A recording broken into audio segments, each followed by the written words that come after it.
Alguien que ha influenciado su vida.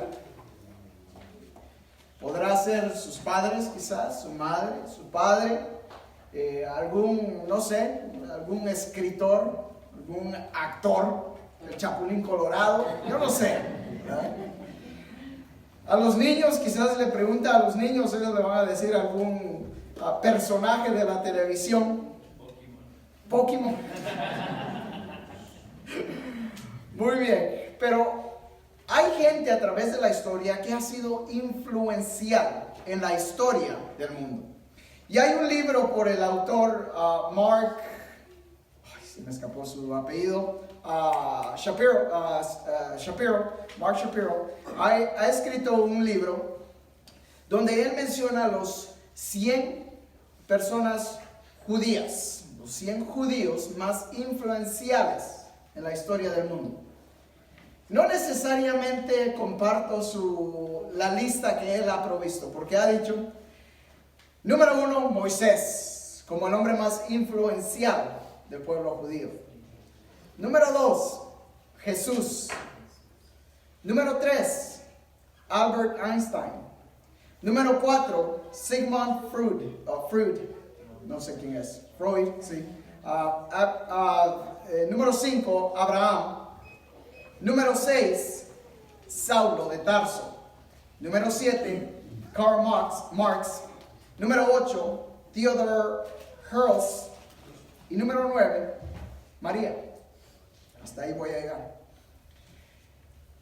Y aunque comparto la importancia de estos individuos, hombres y mujeres, creo que en donde falló Mark fue en nombrar a Moisés como número 1 y a Jesús como número 2. Porque Jesús no solo influenció al pueblo judío, Jesús cambió al mundo entero. Y Jesús continúa cambiando vidas en este día. Amén. Jesús ha sido el único hombre que ha venido a la tierra, ha morido, ha resucitado, ha muerto, ha resucitado y ascendió. Y ahora está a la diestra de Dios Padre, intercediendo por usted y por mí. Amén. Moisés, Abraham, Isaac, Jacob, Mohammed, todos han muerto. En ningún otro hay salvación afuera de Jesucristo. Amén. Y eso es lo que en este día vamos a hablar. Quiero invitarles a que abra su Biblia en Hechos capítulo 9. Y nos quedamos viendo la vida de Saulo, como después de haber encontrado a Jesucristo en camino a Damasco, repentinamente, dice la palabra de Dios, que él vio una visión, vio a Jesucristo mismo en el camino a Damasco. Él iba con intenciones de llegar a buscar a cuantos judíos él podía encontrar que habían cambiado el judaísmo para seguir el camino, le decían, que es el cristianismo, y meterlos a la cárcel. El camino a Damasco. Antes de llegar a Damasco dice que Jesús le apareció repentinamente de la nada. Jesús le apareció y le dijo: Saulo, Saulo, ¿por qué me persigues? Dura cosa te es dar coces contra el aguijón. Y dijimos qué significado tenía eso en la vida de Saulo. Inmediatamente dice que se queda ciego, no entiende, no come ni bebe nada por 3 días. Todo lo que Saulo había conocido hasta este momento estaba puesto en prueba. Él empezaba a pensar, a meditar, a de verdad considerar lo que él había aprendido desde su niñez. El judaísmo no es lo que él había creído. El judaísmo le anunciaba de un Mesías que había de venir. Sin embargo, él no conocía a ese Mesías y aún lo esperaba. Y encontramos a Saulo en los versículos 18 y 19 del capítulo 9. Dice: y al momento le cayeron los ojos después que Ananías llegó y oró por él. cayeron de sus ojos como escamas, y recibió al instante la vista, y levantándose fue bautizado. Y habiendo tomado alimento, cobró fuerzas, y estuvo Saulo por algunos días con los discípulos que estaban en Damasco. Y enseguida predicaba a Cristo en las sinagogas, diciendo que este era el Hijo de Dios. Y todos los que oían estaban atónitos y decían: ¿no es este el que asolaba en Jerusalén a los que invocaban este nombre? Y eso vino acá para llevar a los presos ante los principales sacerdotes. Pero Saulo mucho más se esforzaba y confundía a los judíos que moraban en Damasco, demostrando que Jesús era el Cristo. Y me fascina este pasaje. ¿Sabe usted que el hombre puede ser un religioso toda su vida? Puede crecer en una familia cristiana, católica, póngale la religión que usted quiera, toda su vida. Hasta el momento que el hombre entiende que Jesús es Dios y lo acepta y confiesa que necesita a Jesús, en ese momento esa persona es salva. Ninguna otra manera. Usted puede haber crecido en un hogar cristiano, no quiere decir que usted sea salvo. Les he dicho, si usted nace en un garage, no quiere decir que sea carro. Usted pudo haber crecido en un hogar cristiano, en un hogar religioso, como lo hizo Saulo. Sin embargo, hasta este punto, Saulo no conocía a Jesús. Había escuchado, sabía la ley, sabía los profetas, sabía los escritos del Tanakh. Se lo sabía. Sin embargo, hasta este momento, él solo esperaba a un Mesías que habría de venir. Y déjame imaginarme a Pablo, bueno, a Saulo todavía, porque hasta este momento todavía se le llama Saulo, aunque su nombre es Saulo Pablo. En un cuarto, sentado, meditando, quizás oscuro, yo no sé, orando, de rodillas, tratando de procesar lo que había pasado. Puesto que Saulo, sabía las escrituras, yo me imagino que en su mente estaba el Salmo capítulo 22. Y quiero que vaya conmigo. Salmo capítulo 22. Y el versículo 16, todo este salmo es un salmo que profetiza la vida de Jesucristo. Y el versículo 16 dice: porque perros me han rodeado, me ha cercado cuadrilla de malignos. Horadaron mis manos y mis pies. Contar puedo todos mis huesos. Entre tanto, ellos me miran y me observan. Repartieron entre sí mis vestidos y sobre mi ropa echaron suertes.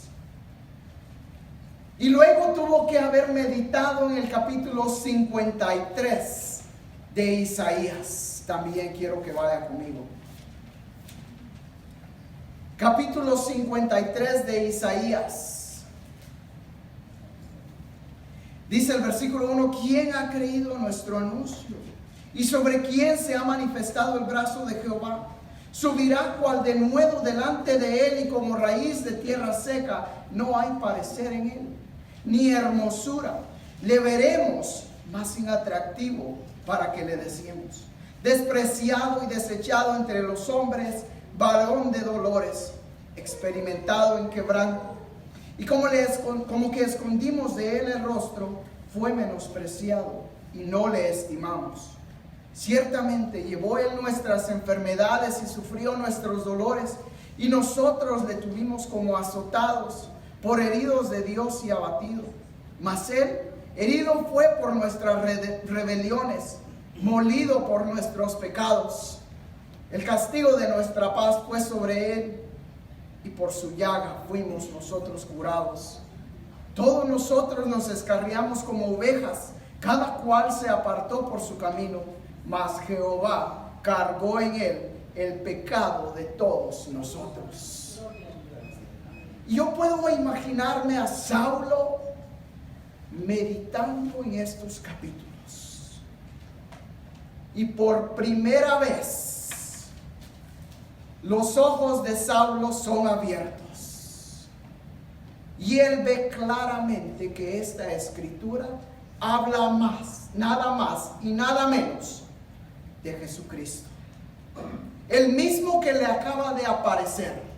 El mismo que le acaba de decir: Saulo, Saulo, ¿por qué me persigues? El mismo que él hace ciertos meses había enterado que estaba crucificado y que había muerto. Y el mismo que él había dicho: no puede ser Dios.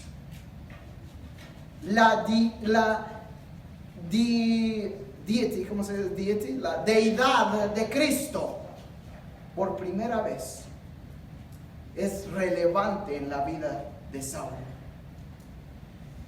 Y Saulo entiende que Jesús es Dios. Y sabe, mi hermano, amigo que nos visita en este día,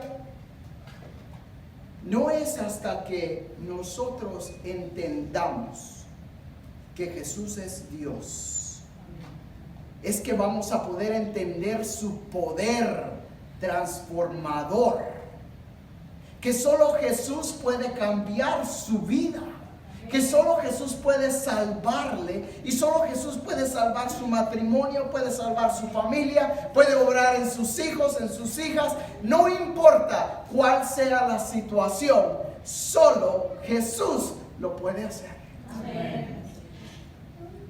Jesús fue el único cordero perfecto que Dios pudo haber ofrecido. Ninguno pudo haber tomado ese lugar más que Jesucristo mismo.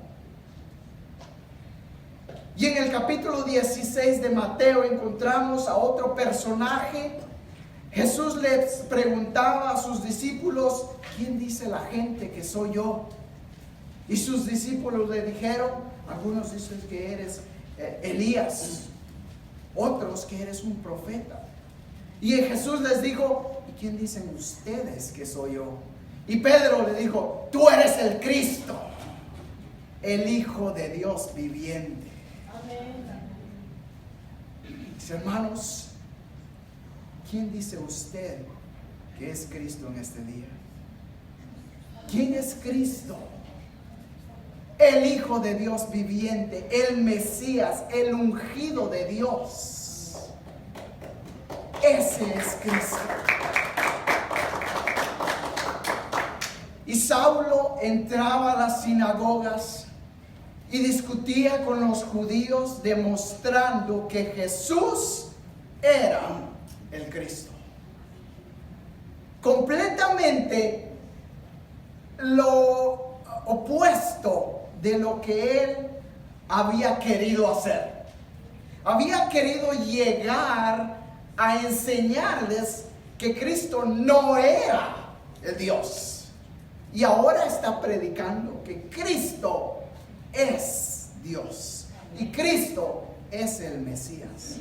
Y versículo 23 dice: pasados muchos días, los judíos resolvieron en consejo matarle.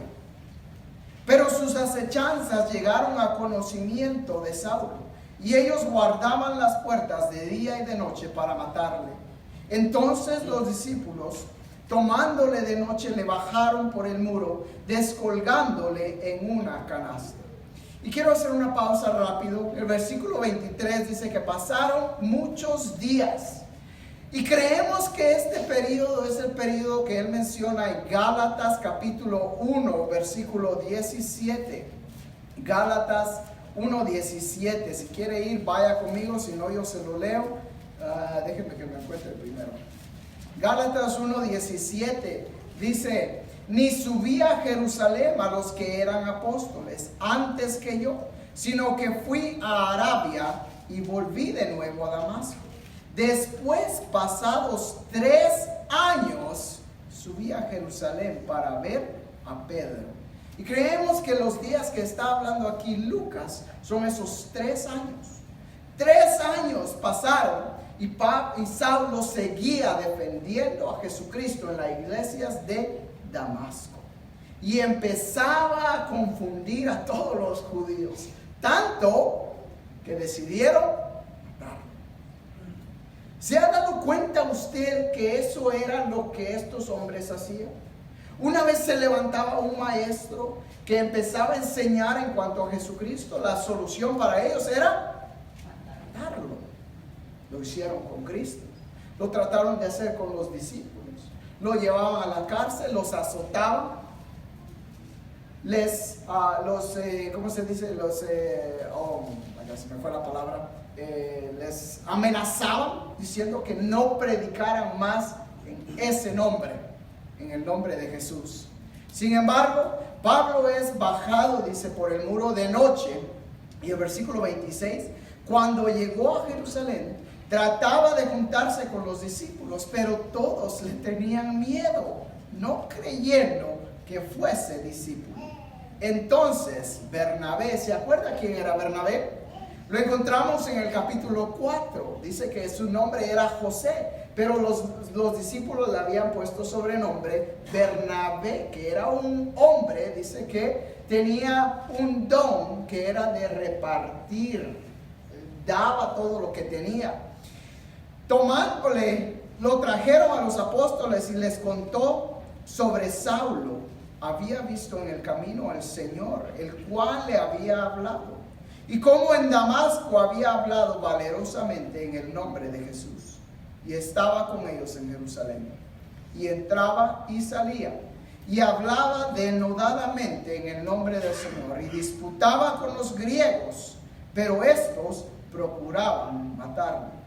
Cuando supieron esto los hermanos, le llevaron hasta Cesarea y le enviaron a Tarso. Entonces las iglesias tenían paz por toda Judea, Galilea y Samaria, y eran edificadas andando en el temor del Señor, y se acrecentaban fortalecidas por el Espíritu Santo.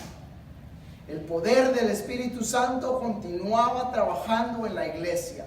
Y se cree que ya habían pasado más o menos unos 10 años después que Jesucristo había ya ascendido. 10 años que la iglesia empezaba a crecer, y ya hemos visto cómo de repente 3,000, 5,000 personas se agregaban de un solo. La gente era sanada, los cojos eran levantados por Pedro. Aún su sombra, dice que la gente creía que lo sanaba. La fe de la gente empezaba a ser cambiada.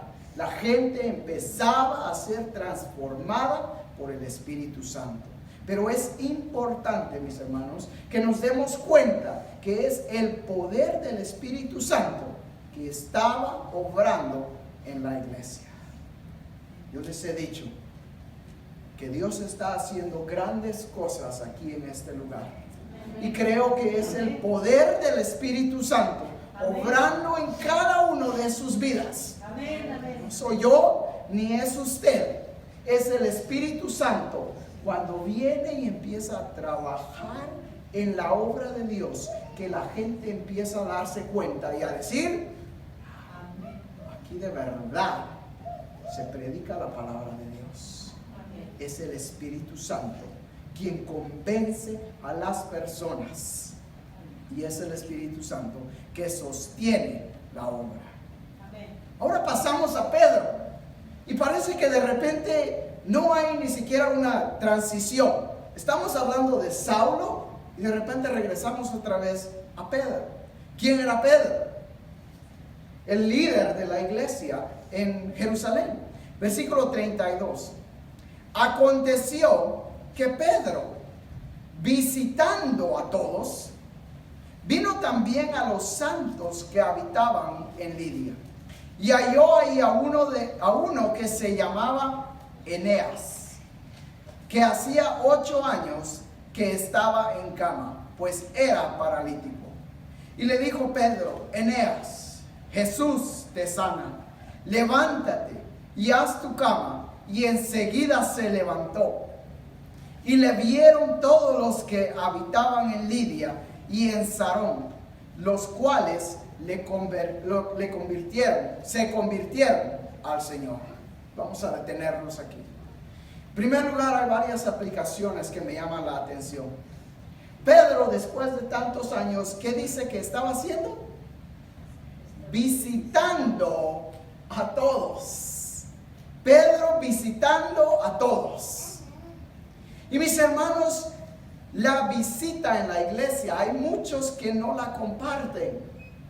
Y tristemente hay pastores que se niegan a visitar. Y yo creo que la visita es importante. ¿Por qué? Porque es en esas visitas que Dios nos demuestra la necesidad en el pueblo. Es en esas visitas que Pedro encontró a este hombre, a Eneas. ¿Quién era Eneas? Simplemente un hombre que era paralítico. Pedro no estaba buscando a quién levantar y a quién sanar del paralismo. Simplemente un hombre que necesitaba de Dios. Y mis hermanos, hay tanta necesidad en nuestra iglesia hoy en día. Y yo les he dicho que mi deseo es visitar a cada uno de ustedes. Y el Señor nos lo está permitiendo. El Señor nos está abriendo puertas y nos está dando tiempo para pasar con cada uno de ustedes. Pero varones, necesitamos siervos que se levanten. El ministerio no es solo mío, es de todos. El ministerio de la visitación es de todos. No esperemos y no nos acostumbremos a decir: pues, que vaya el pastor a visitar. Pues al cabo a él es el que le gusta el café. Los churros. No, ya me voy a dar hambre otra vez. Hermanos, el ministerio de la visitación es importantísimo en la iglesia. Y si el Señor pone en su corazón visitar a los necesitados, hágalo. No espere que venga un ángel y le hable y le diga: ve a visitar al hermano tal. Vaya y visite, comparta, ayude. Y en esta ocasión encuentra a Eneas. Yo no sé si a usted le ha pasado, pero cuando viene la gente necesitada a usted, y a mí me ha pasado muchas veces, yo tengo que orar y decirle: Señor, ¿qué puedo hacer?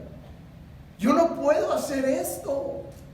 Esto está fuera de mi control. Esto es mucho para mí. Toda esta necesidad, yo no puedo llevarla. Y el Señor me dice: no estás ahí para llevar las necesidades. Estás ahí para llevarlos a mi Hijo Cristo. Y eso es exactamente lo que Pedro hace. Le dice: Eneas, Jesucristo te sana. Mis hermanos, a veces decimos: no sé qué decirle a las personas. Simplemente hábleles de Cristo. Y que sea el poder transformador del Espíritu Santo. Porque usted nunca va a convencer a nadie. No me importa qué tan elocuente crea usted que sea, o que sea yo. Yo no puedo convencer a nadie. Lo único que puedo hacer es hablarles de Cristo. Y que sea Él el que se encargue de llenar las necesidades que yo no puedo ayudar. Porque hay mucha necesidad en las que nosotros simplemente lo único que podemos hacer es orar y dejarlo a los pies de Cristo. Amén. Bueno, ahora ya les hablamos a los caballeros. Damas, ¿están listas? ¿Están listas? Bueno, amén. Ahí les va.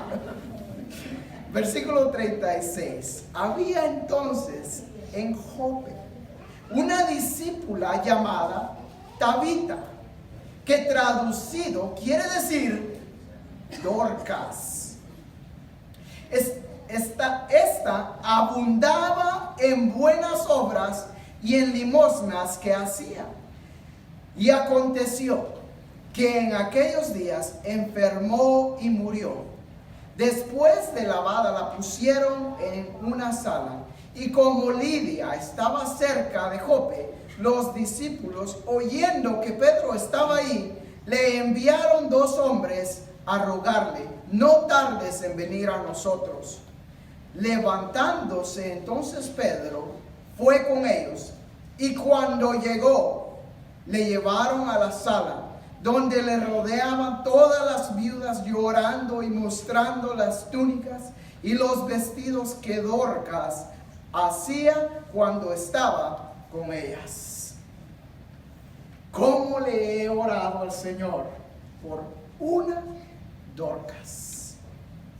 Le he dicho: Señor, levanta a una Dorcas en este lugar, porque la necesidad es mucha, mis hermanos. Hay tanta mujer necesitada en este pueblo.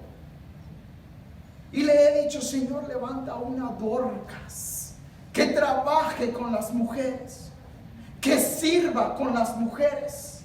Esta Dorcas o Tabita era la mujer de Proverbios 31, mujer virtuosa. ¿Quién la hallará? Porque su estima sobrepasa las de las piedras preciosas. Se levanta aún de noche y da comida a sus siervos, dice. Toda su familia está vestida en el invierno. Van bien sus negocios. No dice está metida en chismes. Está pegada a la televisión viendo novelas.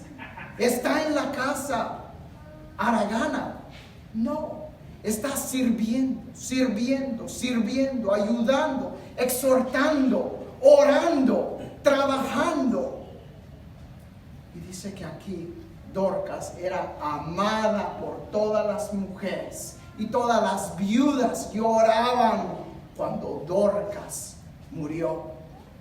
Yo le he dicho: Señor, levanta una Dorcas que enseñe a las mujeres, que exhorte a las mujeres. Necesitamos Dorcas, necesitamos Pedros. ¿Quién va a ser el que Dios llame en este día? Necesitamos Saulos que crean en Jesucristo. Versículo 40 dice: entonces, sacando a todos, Pedro se puso de rodillas y oró, y volviéndose al cuerpo dijo: Tabita, levántate. Y ella abrió los ojos, y al ver a Pedro se incorporó, y él, dándole la mano, le levantó. Entonces, llamando a los santos y a las viudas, la presentó viva. ¡Wow! Esto fue notorio en toda Jope. ¿No crees? ¿Quién no? Y muchos creyeron en el Señor. Y aconteció que se quedó muchos días en Jope, en casa de un cierto Simón curtidor. Mis hermanos, Dios nos está hablando, y Dios está llamando siervos que se levanten y trabajen en la obra de Dios. Pero primero tenemos que entender cuál es la voluntad de Dios en nuestra vida. Y su voluntad va a ser siempre nuestra santificación. En este día estamos a punto de tomar la comunión, la Santa Cena. ¿Está usted listo para participar de los elementos en esta mañana? La comunión es para cualquier creyente que ha aceptado a Cristo y está en perfecta comunión con Dios. El estar en comunión implica también el ser bautizado. Si usted es creyente y ha sido bautizado y está en comunión con Dios, usted puede gozar de los elementos en este día. Pero si hay algo en su vida que le detiene en este momento, y esa relación no está al 100%, Dios le llama y Dios le habla a su vida. Y Él quiere reestablecer esa relación.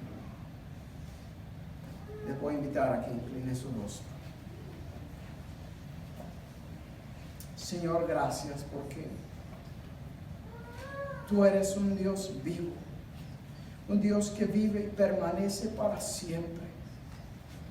Y porque Tu palabra es viva y es eficaz.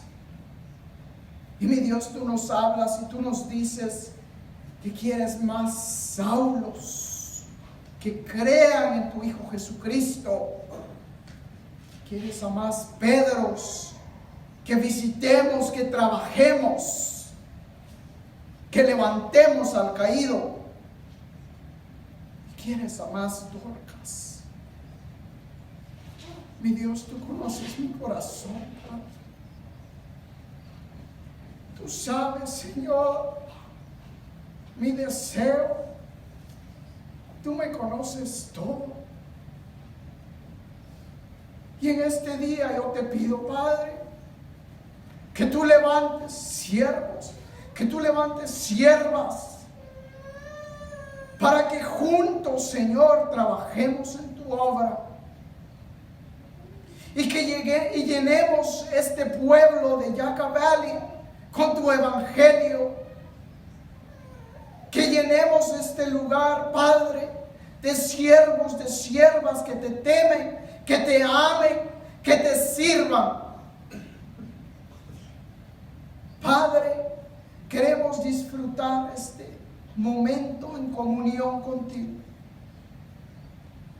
Y yo te pido, Señor, si hay alguien en este día que Te necesita, que Tú toques su corazón, que Tú hables a su vida y que Tú entres, que cambies su vida. Si hay siervos y siervas que Te necesitan, que quieren servir más, escúchales, Padre. No puedo retirarme sin darle una oportunidad. Si usted no ha aceptado a Jesucristo hasta este día, hoy es su día. No es casualidad que usted esté aquí. Si usted no ha aceptado a Cristo, levante su mano en este momento y yo voy a orar por usted. Y Cristo va a entrar a su vida y usted va a ser una nueva criatura. ¿Hay alguien en esta mañana que quiere aceptar a Cristo? ¿Alguien? Bien. ¿Hay alguien que quiere restablecer esa relación con Cristo?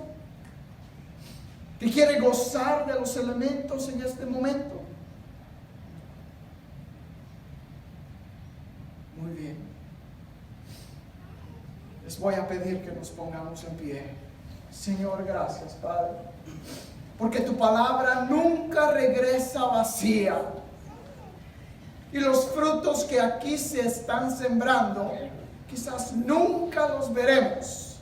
Sin embargo, eres Tú el que da el crecimiento. Y yo sé, Señor, que Tú estás tocando los corazones y estás tocando las vidas. Cambia este pueblo, Señor, para gloria y honra de Tu nombre. cambia este lugar, cambia esta iglesia, cambia esta nación entera para Cristo. Permítenos gozar de este momento, Señor. Le voy a pedir a mis hermanos Palo Alto que por favor pasen al frente. Si usted está en perfecta comunión con el Señor, ha aceptado a Cristo y es bautizado,